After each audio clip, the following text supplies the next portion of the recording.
What is allergy exactly and what are the contributing factors की इसके reason क्या है बच्चों में specifically, what are the other factors जो ज्यादा एलर्जीज हो रही हैं बच्चों में। पेरेंट्स को एलर्जी है तो बच्चे को एलर्जी ट्रांसमिट होगी, इस पे क्या है आपका view? What are the common manifestation of the allergies जो आप अपने प्रैक्टिस में देखते हो? अगर आप जल्दी इंट्रोड्यूस करोगे तो फूड एलर्जीज होने के चांसेस कम होते हैं। So what is gut skin lung connection? If the baby will have good gut health, the baby will have good skin and the baby will have good lung capacity and of course lung health. So how do parents will know कि this is a red flag sign, they should consult to an allergic specialist, they should consult a pulmonologist for this. Welcome Dr. Anshula to this prescription podcast episode and आज के episode में I want to tell our listener कि हाँ मैं इस topic को बहुत time से कवर करना चाहती थी and this topic is hot topic because हमारे बच्चों में इतनी एलर्जीज होती हैं. Every other kid is coming to us with the allergies, runny nose and all that. So ये पेरेंट्स के लिए इंफॉर्मेशन बहुत इंपॉर्टेंट है, रूट तक जाना कि हाँ क्यों होती है, कैसे प्रिवेंट करें. तो उसी को डिस्कस करने के लिए मैंने डॉक्टर अंशुला को इनवाइट किया है. Doctor Anshula is a pediatrician, pulmonologist and allergy specialist. So welcome Dr. Anshula to this prescription podcast. Thank you so much, Dr. Sumitra. I'm also really happy to be a part of this podcast. So first question मेरा ये होगा कि अभी जैसे पहले के ज़माने में बोलते थे कि हाँ इतना एलर्जीज नहीं होता था. आपके जो आप देखते हो डे टू डे बेसिस पे पेशेंट देखते हो तो कितना राइज हुआ है एक्चुअली एलर्जीज में, मतलब इवन इनफैक्ट बड़ों में और छोटों में, बच्चों में भी, स्पेशली बच्चों में कितना ज़्यादा राइज हुआ है. You see a patient from urban setup or you see a patient from a village because mixed kind of population आती है हमारे पास, राइट? सो उसमें कितना परसेंट इंक्रीमेंट देखा है आपने, मतलब इंसिडेंस देखे हैं आपने ज़्यादा? जब हम ओपीडी प्रैक्टिस में होते हैं तो एग्जैक्टली इंसिडेंस क्वांटिफाई करना तो डिफिकल्ट होता है, but it definitely seems like allergies are on the rise. Nearly if we look at the data, जो स्टडी वाइज डेटा जो आया है, उसमें nearly 20% of children have some kind of allergies. So either one allergy or the other or multiple allergies. And सबका prevalence अलग अलग है. Asthma, allergic rhinitis का roughly 9 to 10% prevalence है. And it does seem that it is increasing with time. Even studies have shown that the prevalence of asthma, allergic rhinitis, these are increasing with time. And we'll discuss through the podcast what may be the reasons why these are increasing. So, yes. And in children, commonest allergies usually are the respiratory allergies like allergic rhinitis and asthma. So I see a lot of these in my practice. Right. So, allergy word है, but allergy जो हम घर में छींक आ गई तो भी allergy हो गया, मतलब इसको तो एलर्जी है, इस चीज़ से एलर्जी है. So what is allergy exactly and what are the contributing factors की इसके रीज़न क्या है बच्चों में specifically? So allergy basically means a hyperactive response of the body to a stimulus, which could be a foreign protein, like it could be a pollen, it could be a dust particle, it could be a pollutant, or it could be proteins shed by animals like cats and dogs. So basically when our body tries to protect itself from a foreign particle or a foreign protein, it is called immunity. But जब ये normal immune response disproportionately ज़्यादा हो जाता है, when it is disproportionately more, it causes harm to our own body, and this is called allergy. So it's basically a hyperactive response of the body to a foreign protein. So हमारी body हमें ही protect करने के चक्कर में ज़्यादा response कर रही है एंड उस चक्कर में ज़्यादा मतलब हमें वो सिम्टम्स आ रहे हैं, एलर्जी सिम्टम्स आ रहे हैं. So जिन लोगों की allergic tendency होती है, so everybody will not mount the same kind of response to one particular antigen. So जिनकी allergic tendency होती है, उनकी body में क्या होता है कि जब वो expose हुए उस antigen से, तो normal की जगह disproportionately ज़्यादा response आया body का, which causes some harm to the body itself. तो इसीलिए सबको नहीं होती एलर्जी उन चीज़ों से जो कॉमन चीज़ें हैं allergy. Right, I agree to that. जैसे मैं गांव में थी शुरू में, स्टार्टिंग में I was in village, I was not having any kind of allergies and जैसे ही मैं दिल्ली में आई स्टार्ट हो गया ये symptoms and I was diagnosed कि हाँ you are allergic now. So like पहले नहीं था बट अब है. So what are the like I know कि एक तो पोल्यूशन है सिटी में इतना, लाइक गुड़गांव दिल्ली एंड जो मेट्रो सिटीज़ है, बॉम्बे हो गया, तो उनमें एक तो पोल्यूशन है. What are the other factors जो इस राइज को कंट्रीब्यूट कर रहे हैं कि हाँ ज़्यादा एलर्जीज हो रही हैं बच्चों में? तो और क्या फैक्टर्स हो सकते हैं मतलब इम्पॉर्टेंट पेरेंट्स को फैक्टर्स पता हैं होना चाहिए? जो हमारे लाइफस्टाइल चेंजेस जो अभी हो रहे हैं, which hmm. includes a shift towards a more urban kind of environment in general. So हाँ. उसमें क्या क्या risk factors होते हैं कि one is that our diet has changed a lot. So our diet is now more rich in saturated fats, sugars, processed food, and it has been seen that in fact ये last year एक बहुत बड़ी journal nature में publish हुआ है article that ultra processed foods जो हमारे okay. ये सब हैं, जैसे हमारे केचप, सॉसेस, जैम्स, चीज एंड जो भी हम प्रोसेस्ड फूड आइटम्स खा रहे हैं, these cause low grade inflammation in the body. Okay.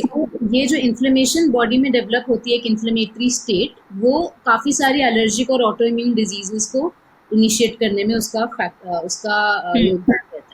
So one is this lifestyle change, which is change in the diet, change in our exercise pattern, childhood obesity.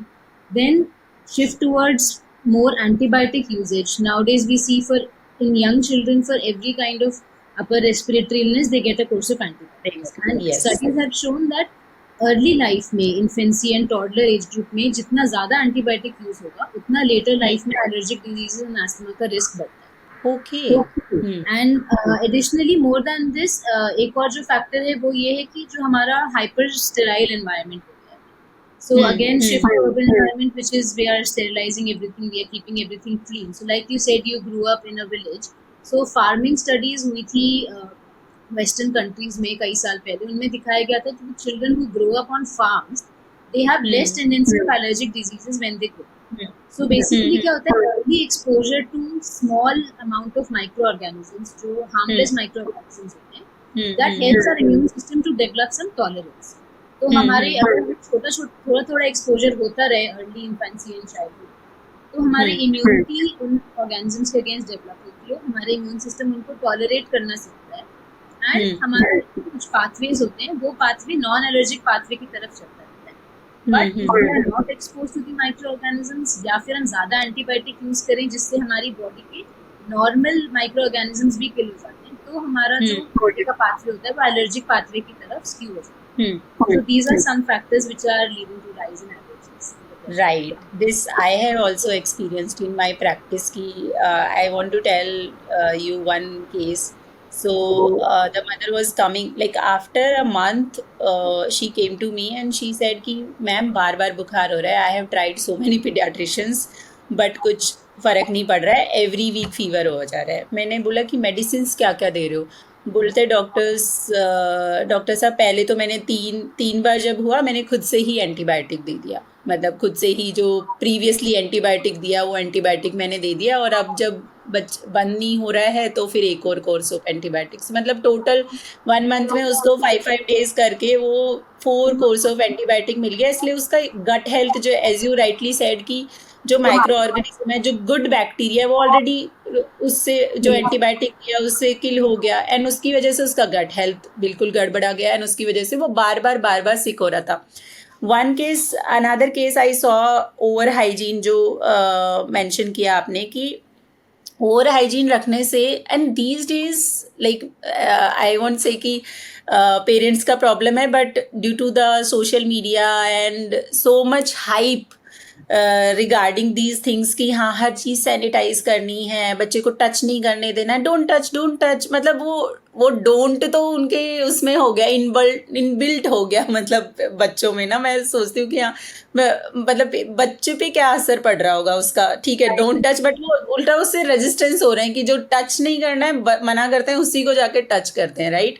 And over hygiene के case मैंने बहुत देखे हैं जहाँ mother हर चीज़ को sanitise कर रही है. इवन बुक्स, जो क्लोथ बुक्स लेते हैं कि डॉक्टर साहब हम तो क्लोथ बुक लेते हैं ताकि इसको सैनिटाइज कर सके, उनको मुंह में ही नहीं जाने दे रहे हैं नॉर्मल बैक्टीरिया से, मतलब वो एक्सपोज ही नहीं होने दे रहा है, इसलिए वो बार बार बीमार पड़ रहे हैं. तो I want to tell this to listeners, please don't over hygiene, क्योंकि वो हार्म ही करेगा. मतलब वो ठीक है, hygiene of course, maintaining hygiene is essential, but over hygiene is not. So Exactly. So coming to we are the, not saying that keep your house dirty and don't clean your house. yes, Of course, yes, of a course, basic level of hygiene is required. But having said that, everything we don't need to sterilize with yes, alcohol-based sanitizers. So those sanitizers will kill all the bacteria that are there on the surfaces and everything. yes.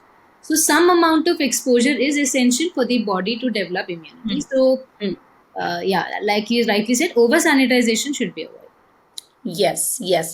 So coming to the next point, like I got my allergies in Delhi when I came to Delhi, but I think down the lane कि मेरे बेटे को भी who is 5.5 years उसको भी थोड़ा बहुत allergy component है, लाइक थोड़ा बाहर जाएगा या फिर थोड़ा टेम्परेचर चेंज होगा, जो मेरा मेन ट्रिगर है कि टेम्परेचर जैसे ही चेंज होता है I start sneezing, continuous sneezing. So उसको भी थोड़ा बहुत कंपोनेंट है. So what is the like way wait की, हाँ मतलब जेनेटिक और एनवायरनमेंट में कौन सा ज़्यादा फैक्टर इफेक्ट करता है, अफेक्ट करता है, मतलब एलर्जी जब बच्चों को एलर्जी होती है, मतलब पेरेंट्स को एलर्जी है तो बच्चे को एलर्जी ट्रांसमिट होगी, इस पे क्या है आपका व्यू? या सो जो एलर्जीज का ओरिजिन होता है that is multifactorial and it's complex. There are multiple factors. So genetics definitely plays a role. So most of the allergies run in families. So that is why when we see a patient, we take history कि parents में allergy है क्या, grandparents में allergy है क्या. So there is definitely a genetic component because कुछ gene mutations होती हैं जो हमें allergy की तरफ predispose करती हैं. जैसे मैंने बोला था initially कि एक suppose एक pollen आया तो सबको same allergy नहीं होगी. Not everybody will start sneezing. Somebody will have and somebody will not have. तो कुछ genetic predisposition होता है कि हमारे कुछ genes में mutation है जिससे हम allergic होते हैं, मतलब इसको एटोपी भी बोलते हैं. हमारी टेंडेंसी होती है allergy. So genetics plays a role. Also environment plays a lot important role, specially early life exposure जो हम इतनी देर से बात कर रहे हैं. तो हो सकता है सो इवन अगर किसी पेरेंट को एलर्जी है, जरूरी नहीं है सारे बच्चों को एलर्जी हो, जरूरी इवन ट्विंस में भी जरूरी नहीं है दोनों को सेम टाइप की एलर्जीज हो. तो genetics is not the only factor. Environment की अर्ली लाइफ में किस टाइप का एक्सपोजर हुआ with bacteria, with other organisms, with early exposure to pollutants, early exposure to all the allergens. So environment also plays a factor, and socio-economic factors जो हम इतनी देर से discuss कर रहे हैं वो.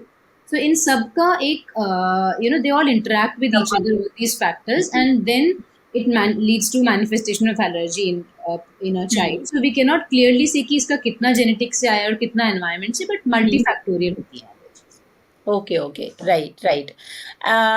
लाइक जो सिम्टम्स हम देखते हैं, एक स्पेक्ट्रम देखते हैं एलर्जीज का कि किसी को रनी नोज है, किसी को अस्थमा है, किसी को बार बार नेबुलाइजेशन देना पड़ता है. तो what are 3-4 like symptomatology, you can say कि एक स्पेक्ट्रम जो है उसमें से 3-4 what are the common manifestation of the allergies जो आप अपने प्रैक्टिस में देखते हो? So common allergies जो हम देखते हैं उसमें allergic rhinitis आता है, which is allergic nose. So there's a lot of sneezing, rubbing, itching. Then we have asthma, which is an allergy of the airways, so allergic asthma. Then we have skin allergy, जिसको हम eczema या atopic dermatitis बोलते हैं. And allergic conjunctivitis, मतलब allergic eyes, उसमें eyes red हो जाती हैं, watering होती है. So ये 3-4 allergies हैं जो commonest हैं हमारे country में.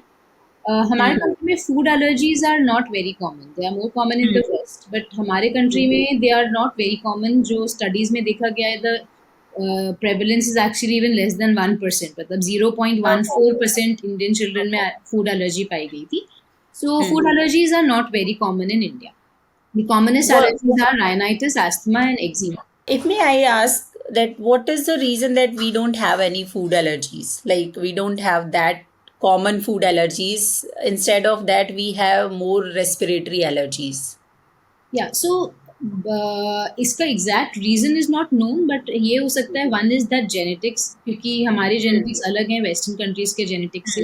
सो एशियन पॉपुलेशन में उतना कॉमन नहीं है. That may be the most important reason, क्योंकि जो कॉमनेस्ट एलर्जीज वेस्ट में होती हैं जैसे peanut allergy and egg allergy, ऐसा नहीं है कि हमारे कंट्री में वो हम नहीं खाते या एक्सपोजर नहीं है. Exposure is, but it's probably related to the genetics that कुछ diseases west में ज़्यादा common होती है क्योंकि उनका वहाँ पे genetic predisposition होता है.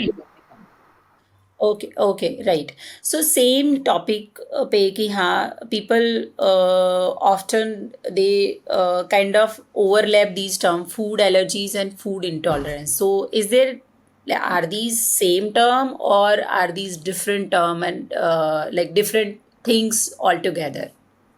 No, they are not same. They are different things. Food allergy means that अगर हमने कोई फूड आइटम खाया, हमारी हमारी बॉडी उसके अगेंस्ट एक एलर्जिक रिस्पॉन्स माउंट करेगी, जो एक स्पेसिफिक आईजीई एंटीबॉडी बनती है हमारी बॉडी में किसी भी फॉरेन प्रोटीन के अगेंस्ट, जिसके लिए हम एलर्जिक हो। इसमें चाहे हमने बहुत ही थोड़ा सा अमाउंट में भी वो कंज्यूम किया वो body will mount that response and we will develop allergic symptoms in the form of, हो सकता है हमारे स्किन पे अर्टिकेरियल रैश हो जाए, या फिर हमारे माउथ के आसपास अर्टिकेरियल रैश हो जाए, या फिर जो एंजियोएडिमा बोलते हैं जिसमें लिप स्वेलिंग हो जाती है, टंग स्वेलिंग हो जाती है, and it can be severe sometime.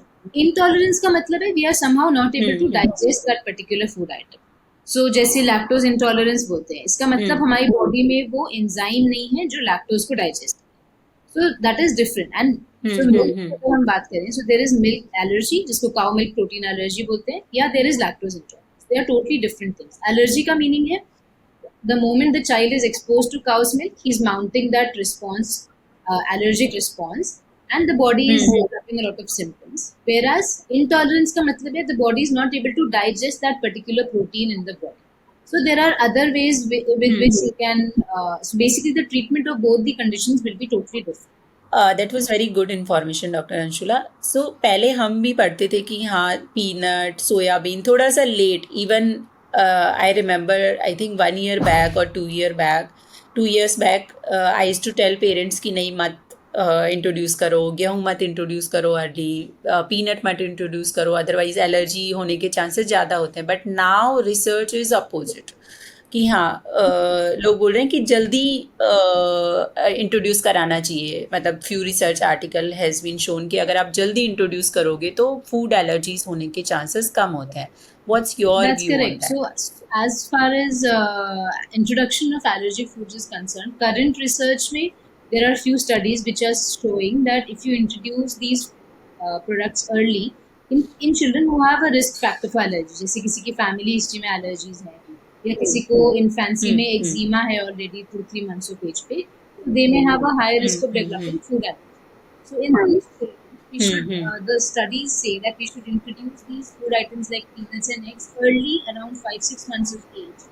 or so when we say early 5-6 months, this is slightly discrepant because हम otherwise बोलते हैं कि exclusive breastfeeding till 6 months and then we start complementary feeding। But the point is to start it early, like when you start your complementary feeding, उसके साथ ही आप थोड़ा-थोड़ा इनको introduce करो, so that the immune system develops Okay. tolerance to it and this reduces the risk of food allergies to it।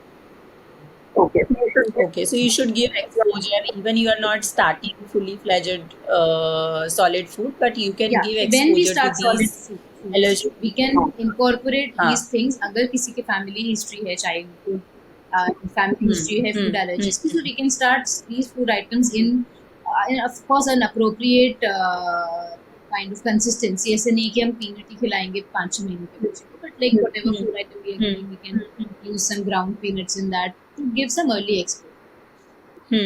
Right so अब हम food की बात कर रहे हैं तो एक और जो हमने पहले भी डिस्कस किया था कि gut health directly connected to all the मतलब आवर ओवरऑल हेल्थ कितना अगर हम एंटीबायोटिक कोर्स देते हैं तो of course it will harm our gut bacteria and वो मतलब उसको प्रॉब्लम करवाएगी बाद में भी जाके इम्यूनिटी भी वीक होगी प्लस एलर्जी होने के चांसेस भी ज़्यादा होगी सो what is gut skin lung connection how it is connected interconnected that if the baby will have good gut health, the baby will have good skin and the baby will have good lung capacity and of course lung health। So इसमें 2 components हैं। एक तो ये होता है कि जब हम सबसे कॉमनेस्ट जैसे हम एक इन्फेंट को देखते हैं जिसको एक्जिमा है या इसको एटोपिक डर्मेटाइटिस भी बोलते हैं, तो हमारा स्किन एक इम्पॉर्टेंट डिफेंस मैकेनिज्म होता है, it acts as a barrier and prevents entry of allergens and other toxic substances into the body। तो अगर किसी को एक्जिमा या एटोपिक डर्मेटाइटिस है तो उनका वो स्किन बैरियर डिफेक्टिव होता है, तो उससे हमारे एलर्जेंस एंटर करते हैं स्किन के थ्रू एंड देन बॉडी में इम्यून रिस्पॉन्स माउंट करता है। देन वही इम्यून रिस्पॉन्स हमारे ब्लड सर्कुलेशन के थ्रू गट एंड लंग्स में भी अफेक्ट करके food allergies and asthma, allergic rhinitis, ये सब कर सकता है. This is a theory that has been given based on studies. So, similarly, जैसे हमारा स्किन एक बैरियर होता है, हमारे गट इंटेस्टाइन्स में भी एक एपिथेलियल बैरियर. तो अगर वो भी डिफेक्टिव है, so that will also allow entry. That's an additional source of entry of the allergens into the body. So this is one thing wherein हमारी entry एक, that is why most of the allergies are interrelated. Most people will have 2 or 3 of the allergens क्योंकि कहीं से एक जगह से allergen अंदर आया, बॉडी में रिस्पॉन्स माउंट हुआ and then other systems also get involve. Second इसका एसोसिएशन ये है कि देयर आर सम म्यूटेशंस, जैसे एक फिलाग्रिन जीन होते हैं, उसकी म्यूटेशन होती है which predisposes our body to skin allergies also, nose allergy also and asthma. Then the third component is जो हम फूड आइटम्स की बात करते हैं. सो जब हम कोई पर्टिकुलर डाइट ले रहे हैं जो इन्फ्लेमेटोजेनिक डाइट है, मतलब जो हमारी बॉडी में एक इन्फ्लेमेशन बिल्डअप करती है, that can lead to allergies and again most of the organ systems, तो skin को भी affect कर सकती है, rhinitis भी कर सकती है. So that is why we say that all these are interrelated, gut, skin and nerve. So the allergy can start at one place and then it can progress. Yes. So उसी पे मेरा next question है, parents often here allergic मार्च, कि हाँ एक जगह से start हुआ, लाइक शुरू में स्किन कंडीशन स्टार्ट हुई, then food intolerance, then eventually asthma बच्चे को हो गया. So what is this, like what is allergic march and like how it is interconnected and how it is leading one thing to another thing. So allergic march या इसको atopic march भी बोलते हैं. This is basically a progression from one kind of allergy to the other. And commonly इसमें ये रहता है कि एटोपिक डर्मेटाइटिस होता है initially, which is eczema. Atopic dermatitis को एक्जिमा भी बोलते हैं. तो अर्ली इन्फेंसी या 1 to 2 years ऑफ एज में बच्चे को सबसे पहले एक्जिमा है. उसके बाद later on they develop allergic rhinitis and asthma. So it has been seen in every 1 in 3 children who have eczema develop asthma later. So 1/3 of the children who have eczema will develop asthma and 2/3 will develop allergic rhinitis. So, ये क्यों होता है? क्योंकि जैसे मैंने एक antibody की बात की थी IgE, तो बेसिकली जिन लोगों में एलर्जी या एटोपी की टेंडेंसी होती है, उसमें जब स्किन के थ्रू कोई एलर्जन आया अंदर, तो उसने बॉडी में एक IgE एंटीबॉडी का रिस्पॉन्स मांगा किया एंड वही एंटीबॉडीज हमारे एलर्जिक राइनाइटिस एंड अस्थमा के लिए भी response. So once that allergic response is mounted in the body, then later on the child develops the other allergies as well. This is one of the theories that has been given to explain this atopic march. Now, it's not necessary that it will occur in this sequence, eczema, allergic rhinitis, and asthma. But this is basically the concept that from one allergy the child is progressing to other allergies, and this may occur at any age. All right. So, like parents को पता है कि हाँ sneezing होगी repeatedly तो allergic rhinitis है, और बार बार बच्चे को ब्रीदिंग डिफ़िकल्टी हो रही है, उसको नेबुलाइजेशन पे डालना पड़ रहा है या इनहेलर्स पे डालना पड़ रहा है, तो अस्थमा है बच्चे को. बट सिंपली कई बार पेरेंट्स आते हैं कि मैम इसको तो आई थिंक एलर्जी है, बिकॉज थोड़ा बहुत रनी नोज होता रहता है कई बार ना. So how do parents will know कि this is a red flag sign, they should consult to an allergic specialist, they should consult a pulmonologist for this. So what are the red flag sign the parents should see and parents should know कि हाँ अब तो मुझे this is not simple cold or simple runny nose, this is allergic and I should consult to allergic specialist. That's a very important question because many a times parents are not able to identify whether it's just a cold or is it an allergy. Yes.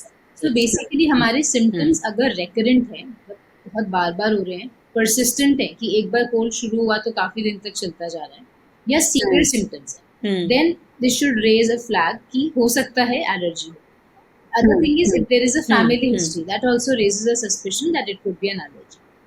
तो अब जैसे eczema की definition में हम typically बोलते हैं कि children below 2 years of age अगर उनको इची रैशेस हो रहे हैं which are lasting for more than 2 weeks and उनको टिपिकल लोकेशन होती है, जैसे हमारे जो आर्म्स के फ्लेक्सर्स होते हैं, जो हमारे फ्लेक्सुरल सर्फेस होते हैं, बच्चों में फेस में भी हो सकता है. इन पर्टिकुलर एरियाज में अगर परसिस्टेंट रैश चल रहा है 2 weeks से ज़्यादा, itchy rash, then it indicates that it could be an. Similarly, running nose के साथ अगर associated other symptoms है कि often sneezing हो रही है, सुबह उठते ही बहुत सारी sneezing होती है, या itching हो रही है, बच्चा हमेशा ऐसे ऐसे करके नाक को रगड़ता रहता है, हमेशा itch करता रहता है, या फिर कुछ पेरेंट्स बोलते हैं कि इसको तो जुकाम रहता ही है, मतलब almost the child always has a cold, रहते हैं। So that can not be a viral cold, viral cold will not persist for ever, कोई भी कभी साल में 3 या 4 बार कोई illness हुआ एंड 3-4 दिन में ठीक हो गया, if it's a persistent symptom it's a recurrent symptom, so then it indicates that it could be an allergy. Right. So now coming to next topic की डायग्नोसिस, जो आप बोल रहे हो कि हाँ ये तो सिम्टोमेटिक है, हाँ पेरेंट्स शुड नो कि अगर बच्चे को ये हो रहा है तो they should consult to allergic specialist, but there is a famous thing कि अरे इसको तो एलर्जी है, इसको तो ना एलर्जिक टेस्ट करवा लेते हैं, स्किन एलर्जिक टेस्ट करवा लेते हैं। So how should parents, of course the specialist will determine, but what is the information the parents should know on these allergic tests, because कई बार पेरेंट्स करा के आ जाते हैं, nothing come out from those reports, क्योंकि and महंगे भी होते हैं टेस्ट जो एलर्जी के टेस्ट होते हैं, पर फिर पेरेंट्स बोलते हैं कि मैम हमने करा लिया था, हमने सोचा कि एलर्जी होगी, राइट? सो मतलब पेरेंट्स क्या, मतलब they should make a informative decision on the these allergic test. So आपका क्या व्यू है इस पर? So allergy का diagnosis mainly clinical होता है, based on history and other things we decide allergy लगा है। It's not कि टेस्ट करने के बाद पता चलेगा एलर्जी है। So सारे कंडीशंस में that test is not required। कुछ कंडीशंस में हम लोग टेस्ट करते हैं to see कि किस चीज़ से एलर्जी हो सकती है, so that we can avoid that particular agent। तो उसमें भी हमारे दो तरह के एलर्जी टेस्ट होते हैं। एक होता है स्किन प्रिक टेस्ट, जिसमें हम स्किन पे एक एंटीजन से स्क्रैच करके करते हैं, और एक होता है ब्लड टेस्ट, जिसमें स्पेसिफिकली IgE लेवल्स मेजर। तो जो कॉमनली पेरेंट्स करा के आते हैं वो एक टोटल IgE लेवल करा के आ जाते हैं और बोलते हैं कि IgE हमारा थाउजेंड्स में आ रहा है, तो they get very scared and they are very panic कि थाउजेंड्स में IgE आया, अब इसका क्या करें। So IgE is very non specific, any kind of allergy IgE will rise. वो हमें क्लिनिकली हिस्ट्री से भी पता चल रहा था कि एलर्जी है, IgE तो बड़ा हुआ ही आएगा। So just getting an IgE done is not always important. कुछ स्पेसिफिक कंडीशंस होती हैं जिसमें हम लोग IgE टेस्टिंग एडवाइस करते हैं। सो इट्स इम्पोर्टेंट कि अगर किसी से सुना कि नेबर ने कराया, उनका बड़ा हुआ आया, पेरेंट्स को लगा हमारे बच्चे को भी एलर्जी है, शायद हम भी करा के the way to go about it. They should always consult a specialist, and there are specific conditions where we get the allergy. Usually skin prick test is considered the first line, but अगर बच्चा छोटा या नहीं cooperate कर रहा, we can go ahead for the blood test also. Now, if we do a allergy test and we find out, अब आपने देखा होगा allergy test की रिपोर्ट में बहुत सारे antigens specific allergies, yes, and उसमें से 7-8 में पॉजिटिविटी आ जाती है, स्पेशली फूड आइटम्स से आ जाती है, जैसे ऑरेंज, बनाना, एंड फिर पेरेंट्स को लगता है कि अब ये सब नहीं खिलाना। So this is totally incorrect, because जो हमारे स्किन प्रिक टेस्ट होते हैं या ब्लड टेस्ट, वो हमें एलर्जिक सेंसिटाइजेशन बताते हैं। There is a difference between sensitization and allergy. हमारी बॉडी उस चीज के लिए सेंसिटाइज्ड है, जरूरी नहीं है कि हमारा बॉडी एक एलर्जिक रिस्पॉन्स माउंट करे। तो अगर सेंसिटाइजेशन आता भी है, हमें क्लिनिकली कोरिलेट करना है whether that kind of allergen is actually causing the symptoms और नॉट। तो जो हमारे एलर्जी टेस्ट में सारी चीजें पॉजिटिव आती हैं, not all of them are causing the allergy in the child. तो हमें ब्लैंकेट सब कुछ बंद करना है, ऐसा नहीं होता है। So that is why doing a test and interpreting both have to be done in context, in clinical context with consultation with the specialist. So Dr. Anshula, like now testing is done, now the मतलब बच्चे को मान लो allergy है किसी चीज़ से, so what is the treatment plan look like? मतलब is it only to avoid the allergen, or of course that has to be done, but what is the treatment plan look like? So there are multiple components to it, like you said. Of course allergen avoidance, अगर हमने कोई identify किया है allergen in a clinical context, तो उसको avoid करना होता है। ना कि सारे जो भी स्किन प्रिक टेस्ट में पॉजिटिव आए सबको नहीं, clinical context according. Then there are medications which are anti-allergic medications, some steroids which are helpful to control the allergies, and then there is something called immunotherapy, जिसमें जिस antigen से allergy है उसका small amounts दिया जाता है body में ताकि बॉडी टॉलरेट करे। So there's a 2-3 components are there in the management of allergies. Right. People say, always we say prevention is better than cure. So what are your tips to prevent allergies in kids? जो हमारे genetic factors हैं उसको तो हम change नहीं कर सकते, जो हमने एनवायरमेंटल फैक्टर्स की बात राइट करी राइट थी उसमें what we can do is like जैसे हमने बात की अर्ली एक्सपोजर्स, सो बेसिकली हम अलाउ करें कि बच्चा एक्सपोज हो माइक्रो ऑर्गेनिज्म से. The child should be able to play outside, play in the mud. The child should not get too much of antibiotic in his early childhood years, 2 to 3 years of age. So only when absolutely indicated we should give antibiotic. ये नहीं कि हर common cold के लिए हम antibiotic दे रहे हैं. And lifestyle changes में हमारी डाइट इज मोस्ट इम्पॉर्टेंट. तो जितना हो सकता है we should kind of restrict the ultra processed foods, basically जो भी पैकेज आइटम्स हैं, biscuits, cookies and etcetera etcetera, all the ultra processed foods we should try to avoid as much as possible and give them home cooked food. These few things which I think can help in reducing the effect of allergies, even if there is a genetic predisposition. So now coming to your specialization. So like what is the role of allergic specialist? Of course, once they diagnose with the allergic, even a pediatrician, if the pediatrician has made the diagnosis, pediatrician se diagnosis bana liya, but they should follow with the allergic specialist. So what is the role in your view ki haan they should come to you only as a pulmonologist and as an allergic specialist? So I would not say that they have to come to me only, but the thing is that if there is respiratory allergies, let's say allergic rhinitis or asthma, so it's better that they visit a specialist, a pediatric pulmonologist, so that we are able to tackle most of their myths and most of their apprehensions. So when a child gets diagnosed, suppose with asthma, so parents have a lot of apprehensions in mind about the use of inhalers. Inhalers से addiction हो जाएगी. Are they safe or not? And हमें देना चाहिए नहीं देना चाहिए? Should we give nebulizer? Should we give inhaler? There are a lot of questions. So a pediatric pulmonologist is better suited to answer all of these questions and convince the parents what is the right treatment for their child.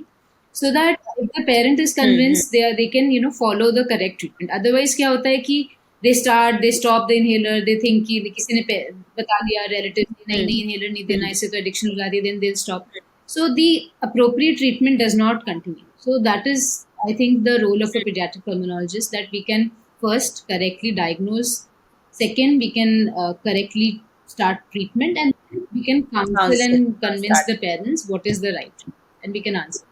Right. So thank you so much, Dr. Anshula. It was very informative discussion, and मैंने भी बहुत कुछ learn की actually. Even I am a pediatrician, but I learned a lot from you. So what is your takeaway message or one biggest misconception which parents has actually towards this allergy? So what is your takeaway message from for our listeners? The biggest misconception with respect to allergies is that the child will get dependent on medication, which is a myth. So the reason they require medication for a long time is because the allergy is ongoing. That is why they require the medication, not that they have become dependent on the medication. And my message to parents would be that allergies can be controlled with appropriate treatment. So it is not that once your child is diagnosed with allergy, it is the end of the world. You can manage the allergies with appropriate treatment and the lifestyle things that we just discussed about. So they should keep consulting a doctor. They should not think कि ये तो treatment चलता ही जा रहा है, allergy कभी खत्म नहीं होगी. As long as we are able to control, the quality of life and the growth of the child remains unhampered. So we should go ahead with the proper treatment. Yes, right. So thank you so much for your valuable inputs, and really it was incredible discussion. And I want to tell all the listeners that in next episode we'll have Dr. Anshula, and we will discuss about nebulization, जो बहुत ही common and I would say कि बहुत you can say uninformed decisions बनाते हैं parents कभी भी कुछ. Yes, underuse दोनों ही केस है. मतलब बच्चा को चाहिए बट पेरेंट्स देते नहीं है इन द फियर ऑफ कि हाँ इसको डिपेंडेंसी हो जाएगी, लाइफ लॉन्ग इनहेलर लेना पड़ेगा, कैसे लाइफ चलाएगा. मतलब एक सोशल स्टिग्मा कि अरे इसको इनहेलर लेता है, ये पता नहीं क्या प्रॉब्लम है. एंड सेकेंड चीज़ की ओवर यूज़, कुछ भी हुआ मुंह उठा के दे दिया हमने नेबुलाइजेशन, एंड वो भी बहुत ही प्रॉब्लमेटिक है for kids. So next episode हम इस पे करेंगे to all our listeners. And thank you so much, Dr. Anshula. It was really, I am really happy to have on this podcast Thank you so episode. much. It was really fun doing it, and I also enjoyed it. Thank you. Looking forward to the next one.